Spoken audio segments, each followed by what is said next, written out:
The Honorable Reverend Jay Presto here. Wanted to talk a little bit more about vampire folklore and how things got started, I guess. But go back to the Middle Ages, which dawned the light of the belief that demons were the only explanation for vampirism. Mischievous demons were taking possession for recently deceased corpses. In the Christian doctrine, demons were believed to be rebellious angels who had lost their way and were now being led by Lucifer. Demons have been found all throughout history in almost every single culture and nearly all major religions. Behavior, looks, and traits, they vary throughout cultures, but are always regarded as evil and destructive beings. It is believed that stronger demons, demons of higher regard, can take on human form.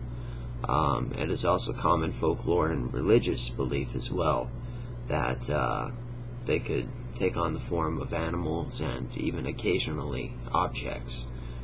Demons typically exist and dwell beyond our sensory perception. However, they must possess and steal from the human race to gain strength and carry out their plan of mayhem. Religion of old and folklore suggests that the demon would enter the recently deceased corpse through the mouth, or to possess a living person, it would need to break the person's spirit, break the person's will. And these people often hear whispers through the ear. Once a person is possessed, though, the demon takes control, making the victim commit terrible acts of violence and destruction to loved ones and to strangers alike. These cases usually do end in tragedy with murders and suicides, but they are arguably some of the reasons that we see the things we do every night on the 5 o'clock news. Vampires and demons are considered very similar by the Church of England as far back as the Middle Ages. Both were hunted and decapitated if reasonable suspicion of one came to light. The people were very harsh, and that required little proof for someone to be executed or burned at the stake.